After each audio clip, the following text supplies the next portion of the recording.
मेरा नाम नंदिनी है और मेरी उम्र 20 साल है। आज भी जब मैं अपने कमरे की खिड़की से बाहर देखती हूँ, तो वो पुरानी यादें जैसे कल की बात लगती हैं। मैं सिर्फ 16 साल की थी जब मेरी गोद में मेरा छोटा सा भांजा समीर रोए जा रहा था। उसकी माँ, मेरी बड़ी बहन सुनीना, उसके पैदा होने के तुरंत बाद ही इस दुनिया से चली गई थी। माँ सदमे में अपने कमरे में पड़ी बेहोश होती जा रही थी और मैं समझ नहीं पा रही थी कि इस नाहे से बच्चे को कैसे चुप कराऊं। मैं उसको गोद में लहलाती, उसकी पीठ सहलाती, गाने सुनती, लेकिन वो बस रोए जा रहा था। थक कर मैं भी फुट फुट कर रो पड़ी। मेरी आवाज सुनकर पापा कमरे में आए और मुझे उस बच्चे के साथ रोते देखकर पूछा, नंदिनी बेटा, क्या हुआ? क्यों रो रही हो? मैंने आंसू पोंछते हुए कहा, पापा, ये चुप ही नहीं हो रहा। मैं इसको कैसे संभालूं? पापा ने उसको गोद में लिया, ठंडी सांस भरी और बोला, इसने भी तो आते ही अपनी माँ को खो दिया है बेटा। वो दिन मेरी जिंदगी का सबसे भारी दिन था। सुनीना दी और आकाश की मोहब्बत की शादी थी। दोनों एक दूसरे पर जान देते थे। माँ पापा इस शादी के खिलाफ थे, क्योंकि दी की उम्र कम थी, लेकिन दी की जिद और आकाश का प्यार देखकर उन्हें हाँ करना पड़ा। फिर 1 महीने बाद ही ये सब हो गया। मैंने अपनी माँ और समीर को संभाला। 8 दिन बाद धीरे धीरे माँ थोड़ी ठीक हुई, लेकिन हर रोज डी को याद करके रोती थी। आकाश एक बार भी उन दिनों घर नहीं आया। फिर एक दिन वो आया, आंखें लाल, चेहरा मुरझाया हुआ। उसने समीर को गोद में लिया, प्यार किया, फिर माँ से बात की। माँ ने कहा, नंदिनी अभी बहुत छोटी है, मैं बीमार रहती हूँ, तुम्हें जिंदगी आगे बढ़ानी चाहिए, दूसरी शादी कर लो। आकाश के माथे पे बल पड़ गए। वो बोला, आंटी, सुनीना की जगह मैं किसी को नहीं दे सकता। जब समीर थोड़ा बड़ा हो जाएगा तो मैं इसे ले जाऊंगा। लेकिन वक्त गुजारता गया। मैं कॉलेज जाती, घर आती तो समीर रोए जा रहा होता। माँ उसको बहलाती, थक जाती। जैसे ही मैं उसको गोद में लेती, उसका रोना बंद हो जाता। वो मेरे साथ ही सोता, मेरे हाथ से ही खाता। मुझे अपनी माँ समझता था। धीरे धीरे मेरे दिल में भी उसके लिए माँ जैसा प्यार होने लगा। लगता था जैसे वो मेरा ही बेटा है। 4 महीने बाद आकाश आया। माँ ने उससे कहा कि मेरी पढ़ाई और घर का हाल देखो। आकाश ने कहा वो समीर को ले जाएगा जब बड़ा हो जाएगा। लेकिन समीर अब मेरा बगैर नहीं रहता था। दिन बीतते गए, मैं 19 साल की हो गई। समीर भी बड़ा होने लगा था। मेरा रिश्ता आने लगा। माँ ने आकाश को बुलाया। आकाश ने कहा, आंटी, समीर नंदिनी को ही अपनी माँ समझता है, उससे उसकी माँ मत छीनो। अगर आपको इतनी जल्दी है तो नंदिनी की शादी मुझसे कर दो। माँ हैरान रह गई, मैं भी। वो 10 साल मुझसे बड़ा था, लेकिन घर अच्छा था, और सबसे बड़ी बात समीर की थी।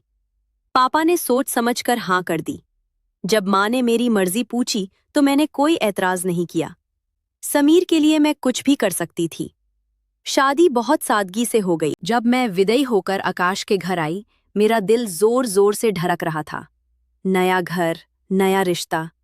लेकिन घर पहुंचते ही आकाश ने मुझे अलग कमरा दिखाया और बोला, तुम यहाँ समीर के साथ सुकून से रह सकती हो। मेरे दिल में कल भी सुनीना थी, आज भी है और हमेशा रहेगी। तुम सिर्फ मेरे बेटे की माँ हो, मेरी पत्नी नहीं। कभी पत्नी बनने की कोशिश मत करना। उस वक्त जैसे कोई पत्थर मेरे सीने में उतर गया। मैं पाठराई आंखों से उसको देखती रही। समीर मेरी उंगली पकड़कर मम्मा मम्मा बोल रहा था। मैंने आंसू पोंछे और उसको सुलाने लगी। रात भर मैं रोती रही। सोचा, कश माँ ने मेरी शादी किसी और से कर दी होती। सुबह मैं चुपचाप उठी, नाश्ता बनाया।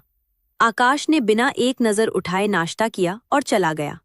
मैं खूबसूरत थी, सुनीना से भी ज्यादा, लेकिन उसकी नजरों में मैं कुछ नहीं थी। दिन ऐसे ही गुजारते गए। मैं पूरा दिन समीर के साथ घर के काम में, रात को अकेली रोटी। कभी कभी मन करता उसकी बाहों में सिमट जाऊं, उससे प्यार करूं, लेकिन वो दूर दूर रहता। एक दिन मेरा मन हुआ, मैंने सुंदर साड़ी पहनी, मेकअप किया, बाल खुले छोड़ दिए। आकाश जल्दी आ गया और गुस्से से बोला, ये क्या पहना है? मेरा दिल लुभाना चाहती हो? मैं कमजोर नहीं हूं। उसने मुझे बहुत बुरा भला कहा। मैं कमरे में भाग कर रो पड़ी। समीर आया, मेरा चेहरा साफ करते हुए बोला, मम्मा आप भूतनी बन गई हो, मैं साफ करता हूँ वरना पापा लड़ेंगे। उस मासूम बच्चे की बात सुनकर मैं मुस्कुराई, लेकिन अंदर से टूट गई थी। उसके बाद मैंने कभी तैयार होना छोड़ दिया, अपने नए कपड़े, मेकअप सब छोड़ दिया, सिर्फ समीर और घर। मैं 20 साल की हो गई। एक दिन मेरी सालगिरह थी। मन किया, मैंने लाल फ्रॉक पहना, हल्का मेकअप किया। समीर ने मजाक में मेरी फोटो लेकर आकाश को भेज दी। शाम को आकाश गुस्से में आया, मेरा हाथ टेबल पर जोर से मारा। मेरी लाल चूड़ियां टूट गई, कांच मेरी कलाई में घुस गया। मैं सिसक उठी। समीर डर कर छुप गया। उस रात मैं कमरे में बंद रही, बहुत रोई। सोचा, अगर समीर ना होता तो शायद ये सब ना होता। अगले दिन से मैं बिल्कुल बदल गई। चुप, सिर्फ काम। आकाश कभी कभी बात करने की कोशिश करता, मैं सिर्फ हाँ में जवाब देती। फिर दिवाली आई, सब तैयार थे। माँ पापा आए। लोगों ने मुझे देखा तो बोला, इतनी उम्र की लड़कियां 2-2 बच्चों की माँ बनकर भी साचती हैं, तुम क्यों इतनी उजदी रहती हो? आकाश मेरे पास आया, मुस्कुराया, बोला, तैयार हो जाओ। उसने मुझे लाल चूड़ियां दी।